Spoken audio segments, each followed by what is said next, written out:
ओम शांति। 2 जून 2026। आज की मुरली का टाइटल है, बाबा ने कहा, मीठे बच्चे, तुम हो रूहानी पंडे। तुम्हें गृहस्थ व्यवहार संभालते हुए कमल फूल समान बन याद की यात्रा करनी और करानी है। आज की मुरली से प्रश्न है, बाप बच्चों का कौन सा श्रृंगार करते हैं, किस श्रृंगार के लिए मना करते हैं?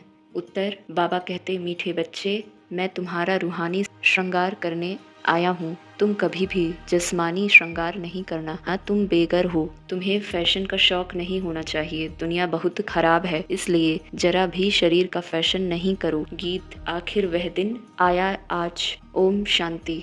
बेहद का बाप बैठ बेहद के बच्चों को समझाते हैं। बेहद माना कोई हद नहीं, कितने ढेर बच्चे हैं। इतने बेशुमार बच्चों का एक ही बाप है जिसको रचयिता कहा जाता है। वह है हद के बाबाएं। यह है बेहद के रूहों का बाप। वह है हद के जिस्मानी बाप। यह है बेहद के रूहों का एक ही बाप जिसको भक्ति मार्ग में सब रूहें याद करती हैं। तुम बच्चे जानते हो, भक्ति मार्ग भी है, साथ साथ रावण राज्य भी है। अब मनुष्य पुकारते हैं कि हमको रावण राज्य से राम राज्य में ले जाओ। बाप समझाते हैं, देखो, देवी देवता जो भारत के मालिक थे अब नहीं हैं। वह कौन थे यह भी अब तुम जानते हो। हम ही सतयुगी सूर्यवंशी घराने के मालिक थे। राजा रानी तो होते हैं ना। तुम बच्चों को अब स्मृति आई है। बाबा आया हुआ है हम बच्चों को राज्य भाग्य का वर्षा देने, विश्व का मालिक बनाने। बाप कहते हैं, अब सब भक्ति मार्ग में हैं। भक्ति मार्ग को ही रावण राज्य कहा जाता है। ज्ञान मार्ग सिर्फ एक बाप ही सिखाते हैं तुम बच्चों को। उस बेहद के बाप को भक्ति मार्ग में सब याद करते हैं। अभी तुमको 21 जन्म के लिए ज्ञान की राजधानी मिलती है। अभी तुम बहुत हो गए हो, बड़ी रूहानी शक्ति सेना बनी है। तुम सब पंडे हो, बाबा भी पंडा है। उनको कहा जाता है गाइड। पंडा अक्षर शुभ है। यात्रा पर ले जाने वाले पंडे होते हैं। यात्री जाते हैं तो उनको एक गाइड मिलता है कि इनको यह सब दिखाओ। तीर्थ यात्रा पर भी पंडे मिलते हैं। बाप कहते हैं, जन्म जन्मांतर तीर्थ यात्रा करते आए हो। अमरनाथ पर जाते हैं, तीर्थों पर जाते हैं, परिक्रमा लगाते हैं। वहाँ जाने समय फिर वही याद रहता है। घर बार धंधे धोरी सबसे दिल हट जाती है। यहाँ तुमको समझाया जाता है कि अपने घर गृहस्थ में रहते हुए धंधा धोरी भी करते रहो और फिर गुप्त यात्रा पर रहो। बाप कहते हैं, बच्चे, किसी भी देहधारी में मोह की रग नहीं चाहिए।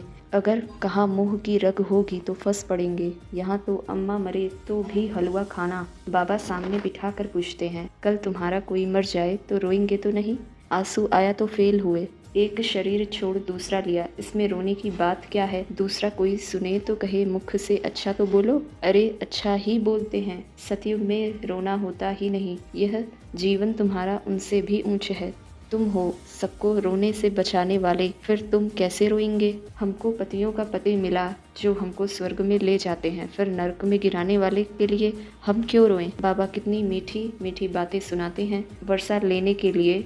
इस समय भारत का कितना अकल्याण हुआ पड़ा है। बाप आकर कल्याण करते हैं। सिंध जैसे फैशनेबल कोई होते नहीं, विलायत से फैशन सीख कर आते हैं। बाल बनाने पर आजकल लड़कियां कितना खर्चा करती हैं। उनको कहा जाता है नर्क की परियां। बाप तुमको स्वर्ग की परियां बनाते हैं। कहते हैं, हमारे लिए तो यहाँ ही स्वर्ग है, यह सुख तो ले लेवें, कल क्या होगा हम क्या जाने। ऐसे अनेक विचार वाले आते हैं। अच्छा, मीठे मीठे सिकी लधे बच्चों प्रति माता पिता बाप दादा का याद प्यार और गुड मॉर्निंग। रूहानी बाप की रूहानी बच्चों को नमस्ते। हम सभी रूहानी बच्चों की रूहानी माता पिता बाप दादा को याद प्यार, गुड मॉर्निंग, नमस्ते। शुक्रिया बाबा, शुक्रिया।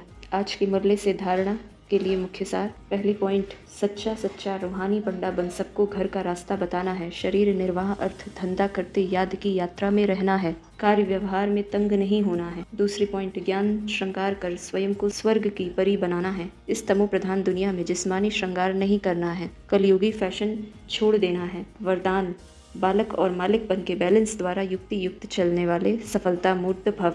जितना हो सके सर्विस के संबंध में बालकपन, अपने पुरुषार्थ की स्थिति में मालिकपन, संपर्क और सर्विस में बालकपन, याद की यात्रा और मंथन करने में मालिकपन, साथियों और संगठन में बालकपन और व्यक्तिगत में मालिकपन। इस बैलेंस से चलना ही युक्ति युक्त चलना है। इससे सहज ही हर कार्य में सफलता प्राप्त होती है। स्थिति एक रस रहती है और सहज ही सर्व के स्नेही बन जाते हैं। स्लोगन सोचना और करना समान हो तब कहेंगे विल पावर वाली शक्तिशाली आत्मा। सोचना और करना समान हो तब कहेंगे विल पावर वाली शक्तिशाली आत्मा।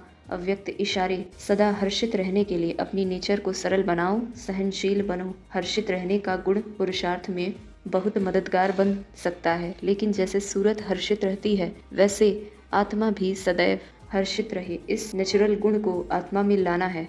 सदा हर्षित रहेंगे तो फिर माया की कोई आकर्षण आकर्षित नहीं करेगी, यह बाप की गारंटी है। लेकिन सदा हर्षित रहने के लिए अपनी रूहानी शान में रहना और सहनशील बनना, साक्षी दृष्टा हो माया के खेल को देखना। अच्छा।